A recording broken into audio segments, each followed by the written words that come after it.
ça veut dire qu'ils vont pas gagner le tournoi. Et je trouve ça, on perd. Oh, bon, on est déjà parti, on va en parler plus tard.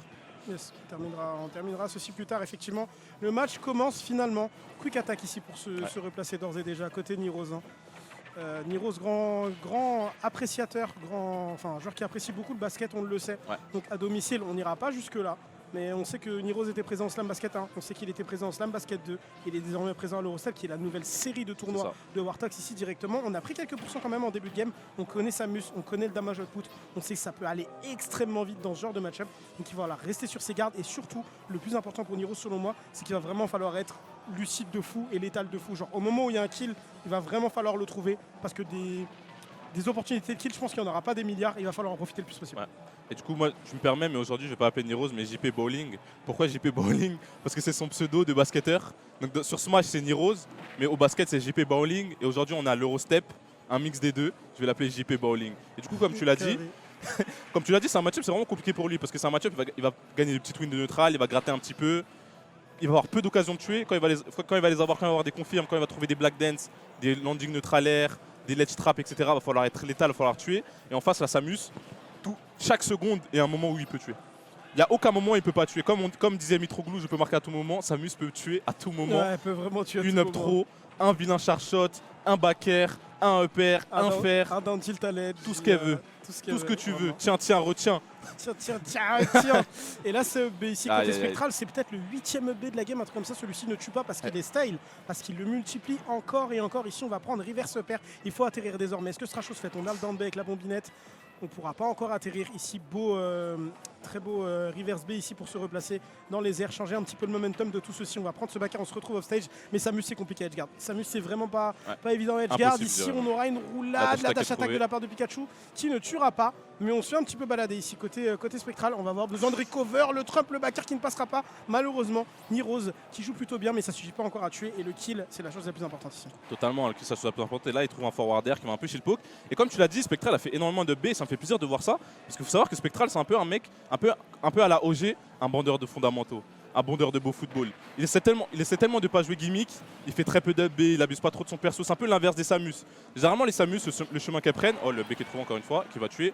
Généralement, les Samus, le chemin qu'elles prennent, c'est je joue gimmick, j'abuse de mon perso, et dès que ça marche plus, je commence à avoir des fondamentaux. Spectral, il a fait un peu le chemin inverse, en mode bandeur de fondamentaux, des petits mouvements, des petits trucs qui ont du flow, mais j'abuse pas de mon perso. Et là, maintenant, il a compris que bon, chef, si tu veux passer le cran dessus, si tu veux battre des joueurs comme Niroz, des joueurs qui se sont imposés dans le top français depuis des années, faut abuser de son perso, faut faire énormément de B. Avant, il en faisait très peu, là, il en fait énormément. Le joli de set play, le grab qui est trouvé. Plus de saut du côté de Niroz, le charge shot pour punir un peu le truc in. Niroz qui fait des dingueries en désavantage, qui a un désavantage de taré pour l'instant. Et là, 90% du côté de Niroz. Okay, nice. Et là c'est les combos qui font mal. Là, c'est les combos qui font mal. La jolie SDI, mais il n'y a plus de saut. Niroz qui a respecté. Il a perdu son tour, il a respecté. Et là, on repart en neutral. Belle SDI up ici sur ce neutral aérographe parce qu'on connaît les loops, on connaît Pikachu, on connaît Niroz. On sait que ça aurait pu être moult % ici, ce ne sera pas le cas. On se retrouve en dehors du terrain, néanmoins le Trump en réponse par rapport à celui de tout à l'heure côté Spectral. Une dash attack ici qui sera trouvée immédiatement, qui permettra toujours à Spectral de reprendre l'avantage positionnel. Ici, on force Pikachu.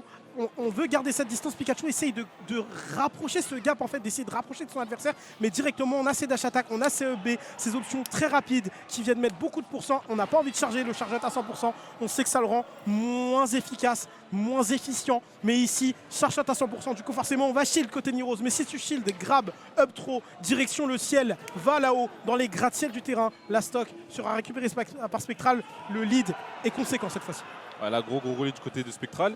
Et les deux joueurs qui jouent à un haut niveau, les joueurs qui jouent à un haut niveau, je pense notamment au ledge trap de Spectral, il conditionne le mec à ne pas sauter avec des petits short up, vu qu'il a le char shot chargé au max. Tu neutral get up throw directement, on l'a dit, Samus, hein, elle peut tuer à tout moment. Et pour ceux qui ne comprennent pas trop ce qui se passe, pour ceux qui sont un peu nouveaux sur Smash Bros, qui n'ont pas trop un niveau avancé, savoir que Samus, c'est un perso qui force à approcher. Pourquoi? Parce qu'elle charge son char shot. Et en gros, si tu la laisses charger, le perso il devient beaucoup plus puissant, que ce soit au niveau de son damage output, son kill power, de son neutral. Donc en fait, t'as pas envie de la laisser charger ses ressources, t'es un peu obligé de l'approcher. Et Pikachu, c'est pas le meilleur pour ça. Pikachu, quand il est dans ton cul, excusez-moi du langage, Pikachu, quand il est là, c'est un perso qui. C'est chaud pour Samus parce qu'elle a pas trop d'options corps à corps. Mais avant que Pikachu soit là, c'est un perso qui a pas de range. C'est pas le meilleur perso pour approcher. Donc ça peut être un peu compliqué. Et c'est là où Samus brille. C'est là où Samus brille. Là, j'ai l'impression que. Spectral One. J'ai l'impression que le stream bug, mais Spectral a gagné. Free sur le stream, mais Spectral 1-0. Ouais, sur 2 stocks, me semble-t-il. Ouais, hein. 2 stocks sûr. solides, 2 stocks au pourcent. Ouais. Et du coup, ouais, c'est c'est là où Samus Pikachu peut galérer parce que quand il est au corps à corps, il est chaud. Mais comment tu arrives à ce corps à corps là? Et c'est là que Spectral doit jouer autour de ça. Ok, t'approches. Je regrette d'annoncer qu'il y a Orion contre Crêpe Salé off-stream. C'est super dommage. Dommage, ouais. C'est un match Ça va être un match de qu'on zinzin. aurait vraiment beaucoup aimé voir. Et ouais, du coup, c'est ce qu'il me semble qu'il avait fait par exemple 9ème au. C'était à quel tournoi Reset le Challenge. Stunfest. Les deux, je crois. Stunfest. Les deux. Il y a moyen que ce soit les En tout cas, il a fait 9ème et 13ème. Stunfest 100%. Ouais, 9ème, 13ème aux deux tournois. Je sais pas Ouais. lequel l'a fait 13ème ou lequel a fait 9ème. En tout cas, il a bien perf à ces deux tournois. Donc, comme on disait, Cesco, genre très dangereux. The Flow, le Roy du moment, le top player du moment est dans des big trouble. Mais là, on repart sur la game 2 entre Niroz, BMS et Spectral Free Agent. C'est parti. Et effectivement, c'est Niroz qui va avoir besoin de se réveiller. On n'a Ouais. pas forcément très bien commencé. Cette première game, on a essuyé un 2 stock. Et on connaît Samus là, tu vois. Une toute petite bombe, on attend la spot dodge, on envoie charge shot, 60% d'ores et déjà infligé. On a vu encore une fois le dernier qui a été tenté dans la quick attack. Ouais. On va reprendre un grab spot dodge. Ici, on va enfin pouvoir réatterrir, enfin pouvoir reset le neutral. C'est la deuxième fois que Spectral charge cette charge shot à fond. Ça m'étonne un petit peu, la plupart des Samus ne le font pas. Jab, on va avoir forward smash. On a tenté de se décaler un petit peu avant ce forward smash. Malheureusement, quick attack encore une fois. Qui est Peut-être puni, ouais. un petit peu trop in, un petit peu trop prévisible. Quick attack encore une fois. On se fera avoir là-dessus. Neutral air up smash, c'était très bien trouvé de la part de Niroz. La mini Black Dance ici. On se replace, on refuse de jouer le neutral entre guillemets, ou en tout cas on va le calmer. On va arrêter de multiplier les interactions, d'aller un petit peu trop dedans, parce qu'on se fait quand même pas mal read. Je pense que Niroz en est conscient, il faut calmer le tempo de cette game. Même si de manière générale, t'as pas envie de calmer le tempo de la game contre un joueur de Samus, là je pense qu'il n'y a pas trop le choix. Ouais, totalement. Et Spectral qui prend un peu un stock.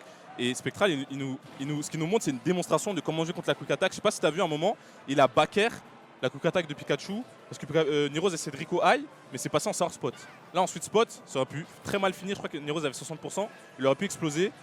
Et un truc où Spectral, il est vraiment chaud, c'est pour conditionner le mec à shield et directement catch les dash shield avec des gros dash grab en neutral. Il l'a fait plusieurs fois, il l'a fait encore dans cette première stock. Et c'est un peu la win de neutral qui lui a permis de prendre le large. C'est vraiment, je te conditionne à shield. Je sais que tu as dash shield parce que c'est ton seul moyen d'approcher contre moi. Et moi, je fonce tout droit avec un dash grab. L'option peut paraître bête si tu réfléchis pas à Vanilla comme ça, mais après avoir conditionné, les probabilités qu'elle passe sont très élevées. Et ça, il l'a compris, il comprend le neutral de son perso. Ça fait plaisir de voir des joueurs de Samus qui sortent des gimmicks, qui vraiment ils développent le côté fondamentaux du perso, un peu à la Siski, un peu à la Quick, un peu à la YB à l'ancienne pour mes OG, pour mes anciens de la scène, un peu à la Icy Mist aussi, et à la Teaser surtout. Elles sont les États-Unis. Et là, vraiment, Spectral, il suit leur chemin. Il a arrêté de leur volonté. Le regrab, et oui, c'est la stock. Et comme on l'a dit, il faut être létal. Niroz a été létal. Ça, c'est des actions où tu dis c'est bête, c'est facile à faire, mais c'est ces actions où les joueurs ils bégayent souvent. C'est ça. C'est trop important. Et souvent, les joueurs bégayent. Et là, ça n'a pas été le cas. Niroz qui a été létal, comme on l'a dit. Et là, deux stocks chacun, ça peut aller vite. Ça peut aller vite du côté Spectral. Ça fait partie de ses win conditions et il a commencé à les respecter ici, Niroz. Et je trouve que, pour ajouter un petit détail, la particularité de ce en quoi c'est vraiment fort de lire les quick attack et surtout les dash shield, c'est que pour punir ces dash shield, il coupe vraiment toutes les approches aériennes en fait. C'est ça, c'est que à chaque fois que Niroz essaie d'approcher dans les airs, il les coupe. Du coup, j'ai l'impression qu'il lui laisse que la solution de dash shield et il en est conscient. Et du coup, il va aller couvrir ici. Très beau Thunder, très beau Fatal Foudre. Ça vient infliger beaucoup de dégâts. C'est permis Niroz un petit peu de revenir dans la game, de prendre un petit peu d'oxygène, de mettre un petit peu d'eau dans son vin parce que la Niroz est bourrée au cours de la première game. En tout cas, la deuxième game est déjà un petit peu meilleure. Mais c'est vrai que première game, on a pris assez cher. Encore une fois, quick attack qui sera puni 2 par 7 dash attack. La dash attack de Samus sort super vite, donc même s'il ne paraît pas le deuxième hit, il peut la punir s'il est proche de la fin de la quick attack. Il faut savoir qu'il y a un counterplay universel à quick attack, c'est juste tu shield le premier hit et tu paries le deuxième, c'est ça. Si le deuxième hit il le fait en arrière, bah, t'as gardé le centre du stage, mais si tu as traversé, tu le paries et tu as une punish garantie et c'est tout le temps le même timing, il ne peut pas changer de timing. C'est ça, il peut pas changer de timing entre les deux, du coup c'est gratuit. Et ça, Spectral on est conscient, il se positionne super bien. Et là, c'est exactement ce qu'on a vu. Il a shield au cas où il vient le traverser avec le deuxième hit. Niroz a vu et Niroz a fait le deuxième hit en arrière. Donc soit tu paries, soit tu gardes le centre du stage. Et ça, c'est un counterplay qui s'est développé avec le temps. SO Mjolnir, le labeur de la scène, qui nous a montré ça sur Twitter, il me semble, si je dis pas de bêtises. Et du coup, c'est ce qui, grâce à lui, on met les Pikachu dans des big trouble parce que Pikachu, c'est un perso au début de jeu, il nous faisait rager, il nous faisait craquer. Et maintenant, c'est les joueurs de Pikachu qui ragent. Oh, mon perso, il tue pas. Oh, mon perso, il a pas de reward. Disque d'edgeguard, disque de théorie. Mais là, maintenant, il faut mettre des gros pourcents, il faut faire des gros dégâts, il faut mettre des grosses patates, si je peux me permettre, des gros dunks parce qu'on est à l'Eurostep. Et là, c'est Spectral qui le fait, hein, tout simplement. Ouais. L'avantage tête qui est devenu extrêmement important. Chueto est devenu extrêmement important. Et dans ce secteur de jeu, eh bien, c'est Samus qui gagne le match dans le match. Ici, c'est bel et bien Samus qui gagne le match dans le match. 130%, 136%. On touche seulement des petits hitjolls, des petits hitbox, des petits pourcents. Ici, il faut trouver un moyen d'aller clore cette stock. On a besoin de rentrer dans la dernière stock de Spectral. On a déjà pris de stock à la game précédente. Et ici, dash attack dans le shield. On a un petit peu craqué côté Niroz. On prend d'un seul back throw. On est obligé de Rico High. Ce sera un grab. Encore une fois, une back throw, une phase dash trap. Et on est dans les big troubles, comme tu le disais, smash pour venir calmer un petit peu le tempo, pour venir se reposer. Côté Niroz, on en a besoin. Ça devient important. Le forwarder qui est tenté côté Samus, ça ne passera pas. On continue de poke le shield avec des petits shots pour le moment. On vient un petit peu spot les habitudes de l'adversaire. C'est ça qui est fort aussi avec Samus, c'est que tu as tellement des actions sans zéro. Tu fais juste petit shot dans le shield de ton adversaire, tu vois c'est quoi la réaction, tu as tout gagné. Soit tu gagnes des dégâts, soit tu sais qu'après avoir tapé le shield, il a l'habitude de sauter ou de rollout, tout ce genre de choses. Et la dash attack qui sera extrêmement mal DI. Pop-up de la part de Spectral qui serrera le point. 2-0. On avance en winner side côté Spectral.